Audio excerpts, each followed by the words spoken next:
content presented in this podcast is based on real events and may contain graphic descriptions of violence, sensitive topics, and explicit language that may be triggering, offensive, or sensitive subjects to some viewers and listeners.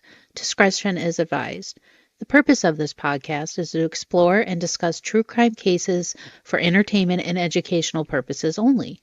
This podcast does not intend to glorify or sensationalize crime, but rather aims to analyze and understand the complexities of human behavior in the criminal justice system. We encourage listeners to approach this content with empathy, critical thinking, respect for the victims and their families. Before she became the damsel of death, before the cameras, the courtroom, and the chaos, Aileen Wuornos was a woman fighting for survival in a world that showed her no mercy.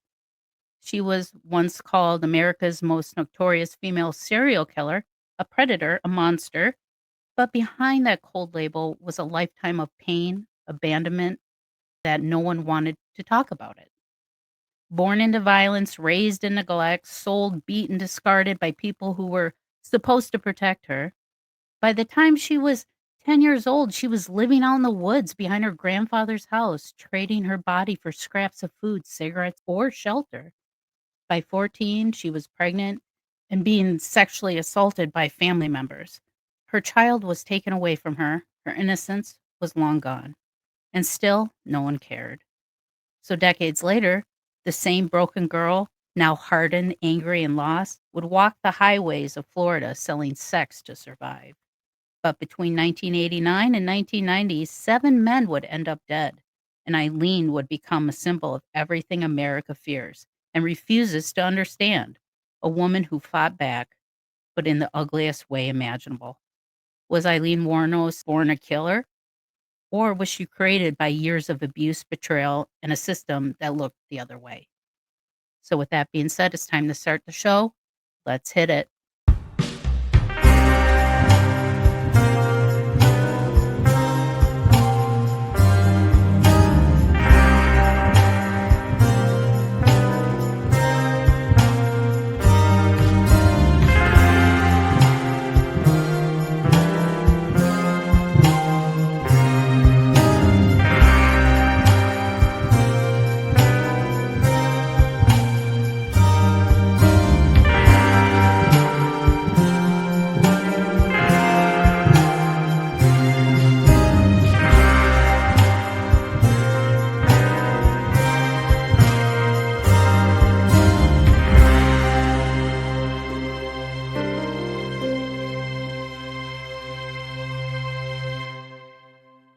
Hi, welcome to another episode of Mysteries, Mayhem, and Merlot. I am your host, Winnie Schrader.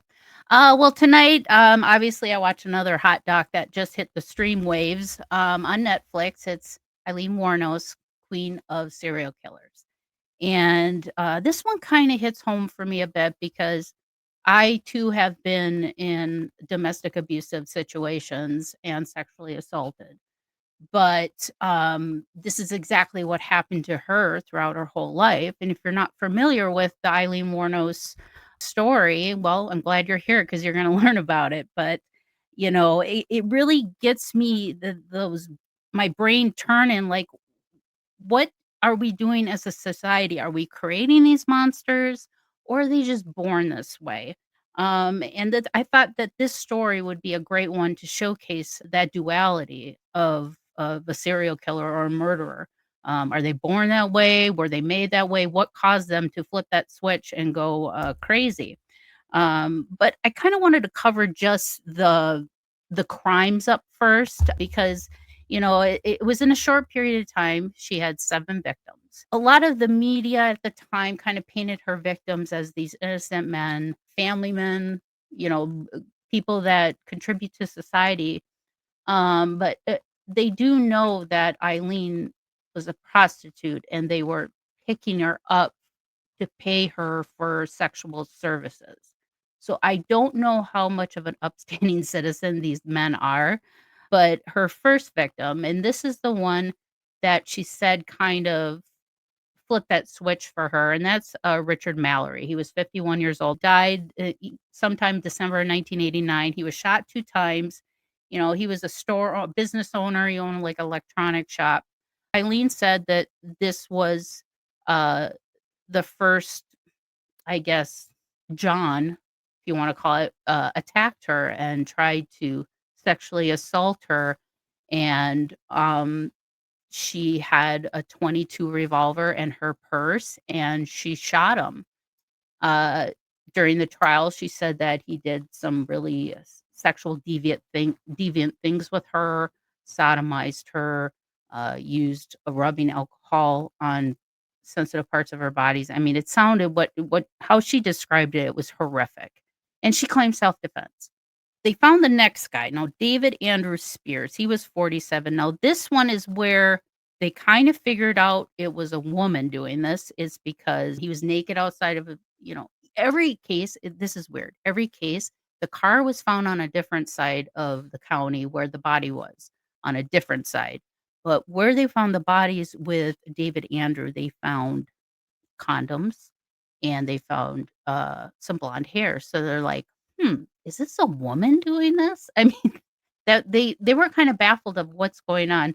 How are these men just ended up on the side of the road? Obviously, money was taken out of their wallets. They looked like they were robbed.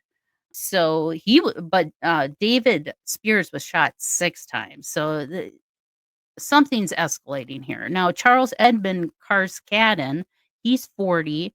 He was murdered May 31st of 1990. So her first one was December 1989. The next one was around May 19th, 1990. So she had a little break, but then shortly after that, they found Charles Edmund Carskadden, which he was wrapped up in an electric blanket, which kind of weird, especially for Florida. He was badly decomposed by the time they found him. Now, witnesses saw 2 women in possession of Carskadden's car. So they think, okay, well, maybe there were items in there that they could have pawned because he was known to have some guns and things like that. So they wanted to go check the pawn shops. Now, the witnesses that did see the 2 women in possession of his car, they gave a composite sketch of the 2 women that they saw. Now, the second woman that's in the car with her was Eileen's girlfriend of 4.5 years, Tyra Moore. But we'll dig into that a little later. We just want to talk about the victims right now. But the next one is Peter Abraham Sims or Sims. I'm not sure I pronounced it, but he was 65. This is kind of a strange job. He was a retired merchant seaman. I didn't even know that was a thing still.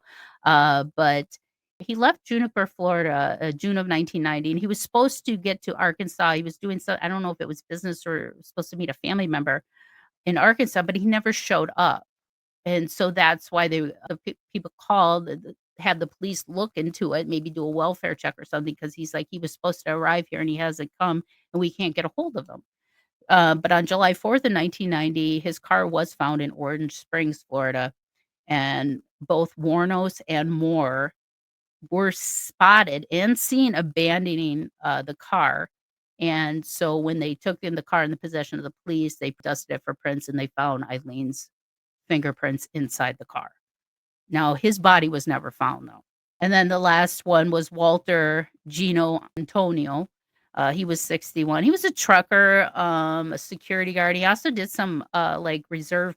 I think he was a former police officer and did some reserve work, things like that. But on November 19th, he was found nearly naked and shot 4 times. Now, January 9th of 1991, that's when the detectives and all the investigators on this case were really honing in on Aileen.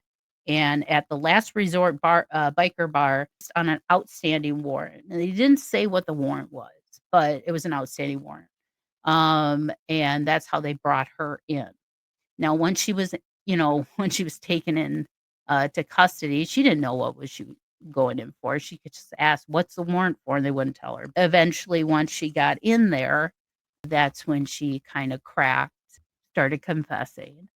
Now, she also talked on the phone with her girlfriend, Tyra Moore, and Tyra says she was not involved at all in the murders that Aileen committed, but she knew of them. And obviously she did, because she's sitting there helping her abandon cars on the side of the road and, pawn stolen items and taking the cash from these gentlemen callers, I guess you'd want to call them. So I don't know how she did not have any jail time is beyond me because in my opinion, she was an accomplice. Yeah, she may have not have pulled the trigger, but she was benefiting from it, I can tell you that. Now, one thing that most people kind of label her, Eileen as is the first female serial killer, which she's not. I mean, there's been plenty. We have Rosemary West, you have Nanny Doss, Myra Hindley. I mean, Elizabeth Bathory. Hello, which were a lot more devious, in my opinion, and more evil than anything Eileen did. But what in Eileen's past caused her to become the queen of serial killers, right? I mean, that's a powerful and complex question. I mean, really gets to the heart of who Eileen was as a person and how she became one of the most infamous female serial killers in American history. Now, there is no question that her childhood was a perfect storm of trauma, neglect, and abuse. And that kind of environment that can deeply distort a child's understanding of love, safety, family, and trust. Now, when you strip that away and the sensationalism that surrounds that story, you will see a child who never had a chance to develop a healthy sense of self moral stability. Now, here is a breakdown of the key psychological environmental factors that likely shaped her path. I mean, she was abandoned and she had lack of attachment. Her grandmother, well, her parents were drug addicts. So her grandparents took her in. Now, her grandmother was a very strict Christian woman. She was probably good for Eileen, honestly. She probably kept her on the straight and narrow and tried not to have her defer off into hanging out with people she shouldn't. Her grandfather, on the other hand, was an alcoholic, and he would abuse her sexually and physically. You know, hitting, beatings, and things like that. So, and then her grandma died when when Eileen was just still a little girl. So that really that stable figure for her just it died and it went away, and now she's in sole care of her grandfather who abuses her and is an alcoholic, so she ran away from home. But, yeah, I mean, she's just on this survival mode at this point, and she's 14 years old, mind you, at this age.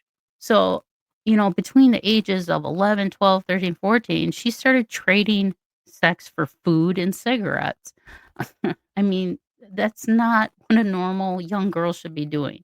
And that isn't a sign of rebellion. I mean, she's trying to survive. It's also a sexual conditioning too when a child's body becomes currency before they even reach adulthood. That internalizes the message that their value comes from exploitation. So her value was just to exploit herself and abuse herself as well. But for Eileen, this most likely eroded any healthy sense of boundaries, intimacy, or worth. The line between consent and coercion just blurred for her permanently. I mean, there was just no difference. She was relentlessly bullied at school um, for her appearance, her smell, her behavior. I mean, she's neglected. I mean, nobody took care of her. That rejection fueled her rage a lot and reinforced her belief that the world was out to get her. It was against her. And she was ostracized by her community long before she even picked up a gun. I mean, she was labeled the town whore. I mean, God knows what they called her. But by that time, when she hit her teenage years, she was emotionally just feral. She was just a feral teenage girl, wounded, trying to survive in a world that basically had already written her off. What really is striking to me, though, is in her early life, how invisible she seemed to everybody in the I mean, from the schools to the social system, like nobody helped her. They saw what was going on. They saw the neglect. They could see the bruising. They knew what was going on with her, but nobody stepped in to help or intervened to try and do anything to get her back on the right path. And the only woman in her life that was able to do that was her grandmother. So by the time she was living on the street, she was in survival mode, trusting no one and lashing out if she felt threatened in any way, like a caged animal. And most people, when they talk about Eileen, they talk about her crimes, but nobody ever really looks at the woman behind the crimes. Why did she do it? What caused her to snap and start just blowing men away. Well, I can tell you what it was. It was decades of humiliation, abuse, fear. It's not like she just hated men. I think she hated the system. I think she hated the system that failed her, that didn't intervene, and because I think she knew who she could have become. And she tried to be domesticated. I mean, literally, she was a feral human being. And she just, when she met, it seemed like when she met her girlfriend, Tyra, that's when she started trying to kind of right the ship. But then everything fell apart once Eileen picked up that gun. So my opinion is that Eileen wasn't born a monster. She was made into one. That doesn't excuse her crimes. Trust me, she was guilty of her crimes. I don't think people painted her in the right light, and especially the courts immediately putting her to death. And the reason why she got the death penalty and was executed in Florida was because they said this was first degree murder, that was premeditated because she had the gun. I don't think it was premeditated. At least the first one, I don't think it was premeditated. I think the other ones, not necessarily premeditated. What I would say is probably she was just so much on edge. If a guy flinched the wrong way, she was gonna shoot. You know what I mean? She was just edged out on just rage and everything else. So it wasn't like I don't think she was planning on it, but it was just that one snap judgment. Oh, he made me mad or he threatened me. I got to take him out. But her life is a haunting example of what happens when a deeply traumatized child grows up without help, without love, and without any hope possible. I mean, by the time she became an adult, she wasn't capable of processing any type of fear, rejection, or anything in a rational way. See, it was extreme. I mean, every threat to her probably felt like life and death. And because for most of her life, that's how it's been for her. I mean, she's been gang raped, assaulted by many men. I mean, no one I'm shocked that it took her that long to start doing it, honestly. But that's all she knew how to do was to survive that way, and that was her trade, and she knew she was good at it, and she could live off of it. So, she is that tragic intersection of victim and perpetrator. It's that crossroads. If you could go back at that crossroads and tell her to go in a different direction, would have turned out differently. And that's, one thing that we have to look at so that we prevent those crossroads from even forming. That's kind of my hope. So we don't have and more people are like this. We just don't hear about it as often. It's not as sensationalized unless, it goes viral on TikTok or something. But now, after her arrest, though, and after she was painted this horrific monster in the media and in the papers, one woman didn't agree with Wuornos that she was a monster, and this is kind of a fun fact that I was unaware of during Eileen's reign in the early '90s there. But Arlene Prail, 44 years old at the time, she became Eileen's adopted mother. Yeah, mother. While Eileen was incarcerated. Now, in the early 1990s, Prail and her husband adopted Wuornos. After experiencing what they described as a call from God, they had a news article in front of them and they were looking at Eileen's picture in the paper. Arlene said something called to her and she just had to adopt her. So, and Prail was only 11 years older than Eileen at the time. Eileen was 35 and her mom is now 44. So, then there's the serial killer's new mother. She first met Lee after her arrest and then legally adopted her. Sheba. We believe in the Holy Spirit, and so we feel it was him prompting us that this person really needed help, and she had nobody, and just reach out to her. So we did. I think that's kind of a cool catch. And one thing I really liked about Arlene, her purpose to adopt Eileen was to help Eileen find God and to find forgiveness within him and within herself.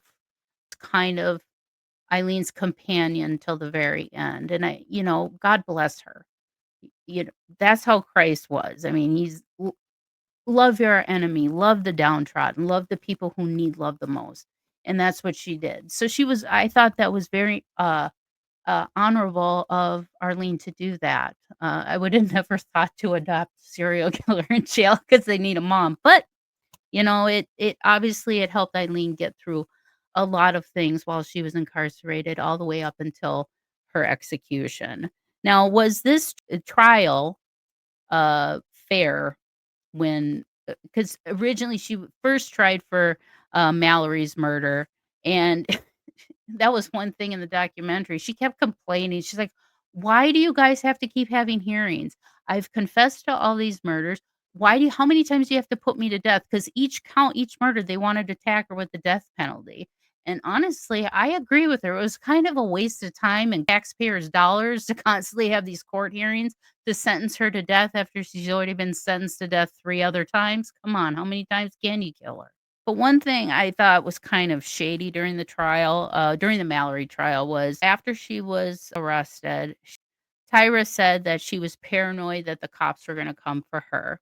So she was having phone calls with Eileen, and what she would say on the phone is like, "Oh, they're asking my mom they're asking my family questions. They're paranoid. We're scared. You got to confess to this. Yeah, I had nothing to do with this." And she kept kind of pushing and pushing. And Eileen even said in the phone calls, she goes, "If I have to confess to everything to keep you out of jail, I will."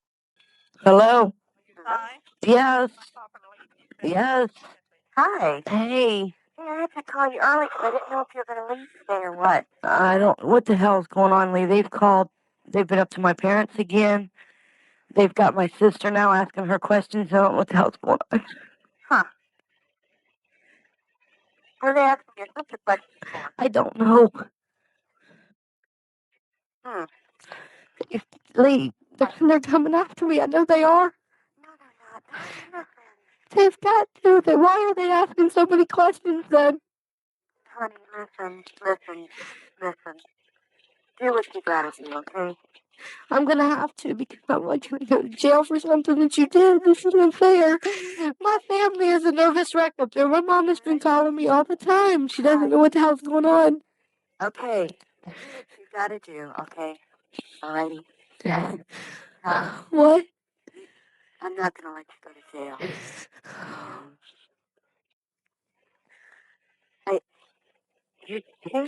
You evidently don't love me anymore. You don't trust me or anything. I mean, you're gonna let me get in trouble for something that I didn't do. I said I'm not. Listen, quit crying.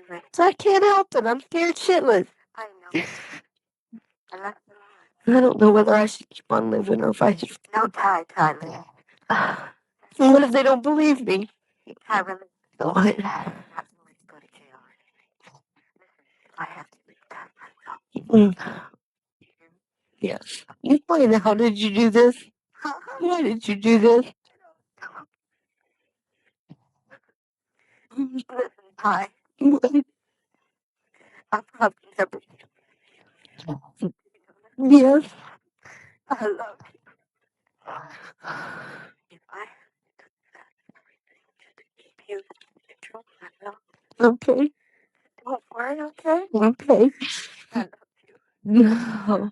Don't do it now. Get it over with. Because she loved Tyra. I honestly feel that Eileen truly loved her and would have done anything for her. And she said that's even why she started carrying a gun when she would go out and prostitute herself. Because if you think about it, how many men did she sleep with and prostitute before she even met Tyra? Hmm? She didn't shoot any of them. She didn't start shooting men until she met Tyra and had a relationship with her for 4.5 years. So, you know, did she play a part in it? Well, kind of looking like that on the surface, right? You know, but in those phone calls that she was saying, so Eileen was just saying, I will protect you. I'll do anything I can. I'll confess to everything if I have to keep you out of jail, whatever. Well, Tyra was working with the DA's office and investigators, so they were recording those calls and they played them in court. And Eileen had no idea they were recorded. and she felt like she was coerced into a confession to solely take blame for all this. I don't know if Tyra if she ever pulled the trigger or not, and Eileen would not say that she did because regardless if she felt betrayed by her, she still loved her. And Eileen's just like, my life's over with anyway. I'm just going to take the rap and, take my medicine and die and do what I have to do. That's kind of the vibe I got off of Eileen. So when you look at all those recorded calls on the surface saying, "Oh, my family's terrified," it was all fake, all fake. Her family wasn't getting harassed, so it was like they coerced her into confessing under false pretenses. Now, the lead prosecutor, John Tanner, which I don't know about this guy, I would not have him be in my DA's office, I can tell you that. But um, while he was trying this case, he was also running for state attorney's office. Conflict of interest? I think so. Every prosecutor running for political expediency needs to make an example out of something or someone every election cycle. Every election cycle. It's a given. Like, they have to prove that they're worth something. I don't know what it is, but it's like they have to they'll grab a case and just run with it and just try and do whatever they can to go in their favor so they can get votes. Now, the original judge assigned to this case, and this is why I think John Tanner is starting to get a little corrupt, his little corrupt fingers in there, was a female judge by Gail Graziano or Grazino.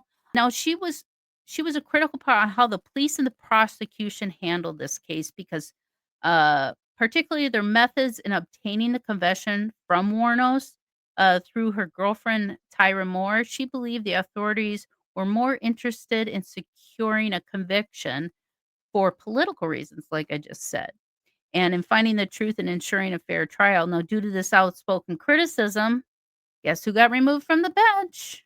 That's right, Gail did, and, they put in another, judge to try the case over her trial, which was, the Richard Mallory trial, which was Judge Uriel Blount, but he was not a fan of Eileen, I can tell you that.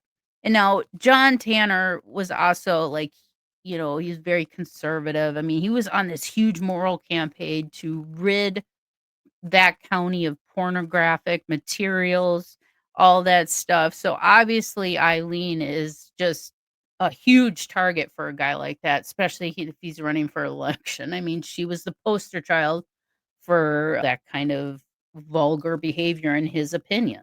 Like I said, Richard Mallory, and those guys are like I said, they painted these men, these victims, and they are victims. I'm not saying they deserved what they got or anything like that. But how the media painted it was they were innocent men and this monster of a woman just decided to take their life cold-blooded. And I don't think that's how it went down. These men were out wanting to pay her for sex. That's not a very moral high standing in my opinion. I mean, if that's what they like to do, okay, fine, but don't lie to the public and make this woman look like this monster and these men look like they're, choir boys. I mean, come on. And the majority of Mallory, here's another thing too that the DA's office and John Tanner decided to overlook or not see. One of the questions was, has Mallory been convicted or charged with any type of criminal uh, past behavior or charge or anything like that? Did he have any felonies, misdemeanors? And he did. And guess what it was? Assault, sexual assault, and battery on a woman. Oh my goodness. So it's like, was Eileen really cold blooded, killed him in cold blood, or was she really defending herself like she said? So and they didn't do a thorough investigation. And John Tanner's response well, we didn't see any of that in his reports. And the reporter that even asked him, it was a correspondent from Dateline back in the day. She even asked him, she's like, well, I found it in your report that I got from your office. And his deer in headlights look, his response is, I believe she got a fair trial. Are you kidding me? You if the jury knew that Mallory had a past sexual assault and battery charges, that could have turned some things for Eileen, at least not let her get the death penalty. They could have brought it down to second degree or manslaughter. But like I said, I'm not saying that what she did was right. She obviously did not take the right approach. Now, with me being in the position that I am, knowing what sexual assault feels like and being abused and physically and mentally, I can see where it would paint me into a corner and I'd feel like a caged animal. There were many times where I wanted to lash out, and I would even envision it in my mind, but I never took that step, but Eileen did. Trust me, I can see how at one point you've just had enough, and that's exactly how my relationship ended with my ex when I was in that relationship, was because I finally had enough and I snapped. Now, I didn't physically snap as much as I wanted to, trust me. I verbally snapped. I just let it all pour out of me, everything, how I felt, and that's kind of what Eileen did, but she did it in a violent way. And like I said, probably the victims after Mallory, they could have just been a little rough with her. They could have just flinched to the wrong way. And when you're in a mental state where you're terrified, you're terrified and emotionless at the same time. It's like you disassociate yourself with yourself. It's like you know what you're doing is wrong, but the rage is so strong. I was just wondering how you're going to be, at 9:30 tomorrow morning. Are you prepared? I'm prepared. I'm all right. I'm all right with it. I'm okay. I'm okay. God is going to be there. Jesus Christ is going to be there. All the angels and everything. And, whatever's on the beyond, I think it's going to be more like Star Trek beaming me up into a space vehicle, man. Then I move on, recolonize to another planet or whatever. But it's whatever's the beyond. I know it's going to be good because I didn't do anything as wrong as they said. I did the right thing. And I saved a lot of people's butts from getting hurt and raped and killed too. So are you saying that you killed in self-defense or in cold blood? What do you, because you've changed your story. I'm just trying to What are you understand. talking about? Change story on what? No, about whether it was self-defense or not. I'm not going to say it. I'm not going to get into depth about my cases, Nick. I'm on my way to the chamber. Nothing stopping it. You can believe it or you don't have to believe it. That's up to you, man. Put a big question mark on your film. Let's say the cops were following you. Yeah. Let's say they were following you and they did everything that you're saying they did. Nonetheless, you killed 7 men. Yes, and I'm asking you, what got you to kill the 7 men? And I'm telling you because the cops let me keep killing them, Nick. Don't you get it? Not everybody is killing 7 people. So there must have been something in you that was getting you to do you that. are lost, Nick. So I was a hitchhiking hooker. Right. Running into trouble. I shoot the guy if I ran into trouble. Physical trouble. The cops knew it. When the physical trouble came along, let her clean the streets, and then we'll pull her in. But that's how come why. there was so much physical trouble because it was all in 1 year? 7 people in 1 year. Oh well. But why not say now? Because I'm out of retaliation for taking my life like this and getting rich off it all these years in total pathological lies. Yeah, thanks a lot, right? You sabotaged my ass, society, and the cops, and the system. A raped woman got executed. It was used for books and movies and shit. Ladder climbs, the election, everything else. And that's where her and I differ. I chose words to get what I needed out. And unfortunately, she didn't have that opportunity. Did she get what she deserved? I don't think she should have been put to death, in my opinion. I think something should have been looked into more of why she was doing this. Was she really physically assaulted? Was this a self-defense? Prison was the best place for her. I'm not going to lie, because at least she was secure there. She was somewhat safe. I mean, how safe can you be in a prison? But she had a place She was secure. She knew where she was going to sleep every night. She was getting fed.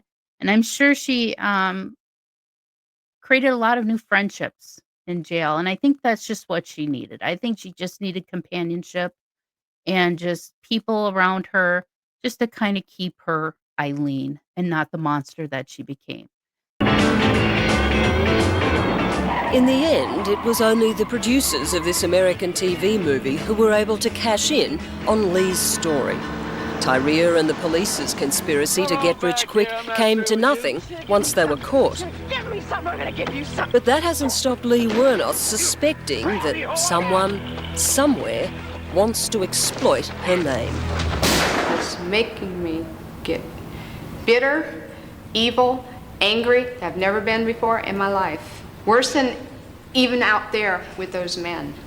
This is evil, what those people have done to me. Do you feel anger or even hatred towards men? I never hated men, but now I do. I mean, not all. I have a category. I hate those male... God. I hate those male cops. Real bad, because they're dirtballs. The cops, the judges, the lawyers, they're all male. I have made peace with my Lord, and I have asked forgiveness. The final twist in this already mad tale was when Lee Wuornos decided to plead no contest to the remaining 6 murder charges. I sentence you in case number 91-463 to death for the murder of Troy Burris. Her lawyer, Steve Glazer, found himself in the bizarre position of helping his client take the express route to the electric chair. County case number, I sentence you to death for the murder of David Spears. Thank you. And probably see, I'll be up in heaven while y'all are rotting in hell. In effect, though, weren't you trying to kill your client? It's not what I was trying to do, okay? It's what she wanted to have done to her. She was tired of being in the spotlight. She was tired of reporters and police and lawyers, everyone making a career off of her. She did not like the man-hating killer label. She didn't like the lesbian killer angle. She didn't like what people were saying about her. And she knows if she gets to go to trial 5 more times, she's going to be for the next 10 years. Do you still believe she was competent to make that decision? Without a doubt.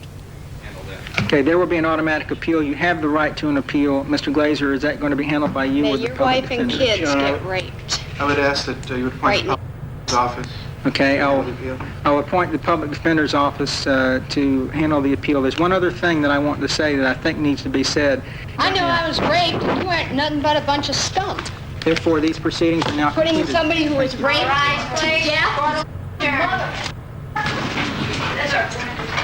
Do you still want the chair? There's no sense in having me tormented for the rest of my life when I don't deserve to be tormented. So I did what anybody else would do. And so there's only clemency or the chair. You make your pick, people, because that's the only way it's going to be. Why did you adopt Lee Wuornos? For one reason and one reason only. We wanted her to know what it felt like to be part of a family. Born-again Christian Aileen Wuornos has a fondness for adopting stray animals. When she adopted Lee, she planned a life together on her farm. Now she'd be happy just to keep her alive. That's it. Okay, that's about enough. There you go. Well, tell me this, how did you counsel Lee?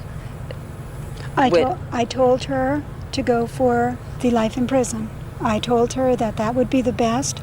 I told her that God could use her within the prison to help other girls that were hurting, maybe didn't have a relationship with Jesus, and that she could really be used mightily there. And we fought bitterly over it. She said that no human being had the right to tell another human being what to do with their life. If Steve Glazer has done his job, Lee Wuornos could be executed in this chair within 3 years. She's waived her right to appeal. If he hears no last-minute stays from the governor's office, the electrode then is placed on top of the inmate's head. It's an actual cap with an electrode inside. It's secured onto his head. One of these electrodes here is then fastened onto the top of the headpiece. Ouch. Alone and lost in her own nightmare, Lee Wuornos is an American horror story.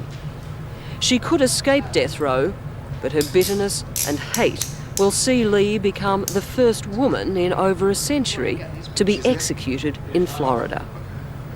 Aren't you afraid? No, I'm not afraid. I know where I'm going. I'm going to be with the Lord. Thank you, Take too. care of yourself and tell everybody else hi. Do you want to die? You want to? Oh man, if I was to leave this planet, it wouldn't be no big deal to me, because this is a wicked, wicked world. Wicked world. With that being said, there are many other aspects of cases that you could say, well, how come this person was abused doing all this, this, and this, and they never did that? Well, you know, I'm assuming also too that her parents, if they were drug addicts, they could have been doing drugs while she was in utero. She could have mental issues and disabilities. So you have to take that into consideration as well. So you can't just paint people as monsters and just not go into it and explain why they're doing it, because those are the key elements that we can use to educate ourselves to kind of prevent those moments from happening and triggering it so they flip to this monster. I've talked about mental illness and a lot on this show, and that's why next week I'm going to have Rachel Corbett. She just wrote a book called The Monsters We Make, and we're going to be discussing the rise of criminal profiling. Now, if you were to profile Aileen Wuornos, if you were to take all of her information, then you would honestly understand why she became what she became and why she did what she did. That's why criminal profiling is very important. You use those key things, gauge and grade these type of psychotic behaviors so we can prevent them from turning into serial killers and mass murderers. I mean, it seems like every other week there's a school shooting. We have to figure something out because it doesn't seem like it's getting any better. You know what I mean?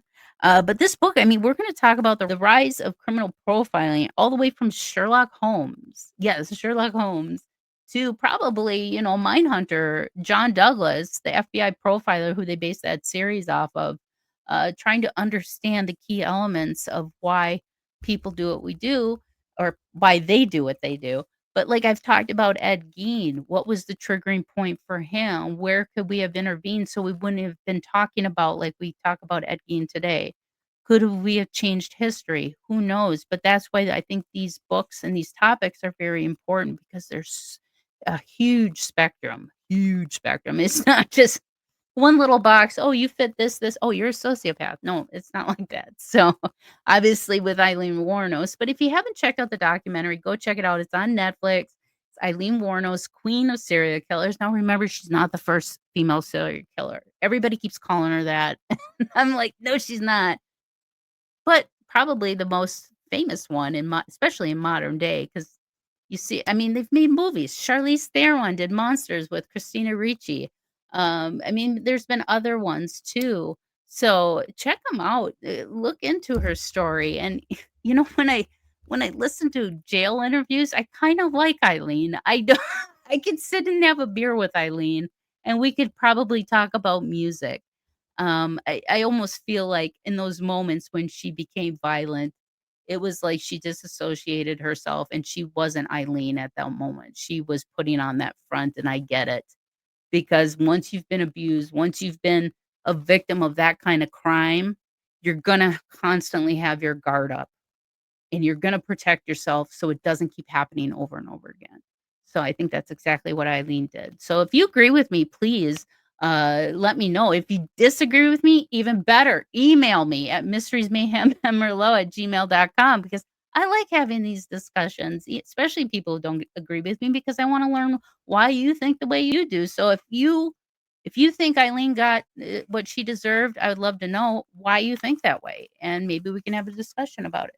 But thank you guys so much for another wonderful episode. So next week, remember, I'm going to have Rachel Corbett on talking about the monsters we make, murder obsession, and the rise of criminal profiling. That's going to be a very fun interview. I'm looking forward to it because we might even bring up Aileen. We may even bring up Ed Gein. I don't know. I've covered so many recently lately that it seems like it's been a trend now, these psychotic breaks in people and causing them to be violent. So thank you guys so much, and I hope to see you all next week.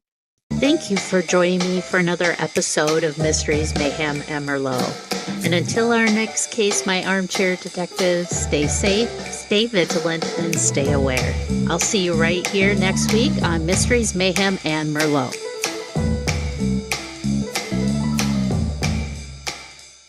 Have you ever felt like something or someone was trying to tell you something? That inner nudge, that quiet whisper from the universe, with intuition sharpened by years of spiritual connection and a deep-rooted gift. Winnie Schrader delivers readings that are compassionate, insightful, and shockingly accurate. Whether you're facing a crossroads healing from heartache, or just curious what the cards reveal, Winnie creates a safe, sacred space to explore your journey. This isn't fortune cookie fluff. This is honest, intuitive guidance from someone who's helped hundreds find clarity, closure, and confidence. If you've been waiting for a sign, this is it. Book your session now at lovelotustarot.com and take control of your journey. That's lovelotustarot.com. Winnie's sessions are personal, powerful, and often life-changing. That's lovelotustarot.com.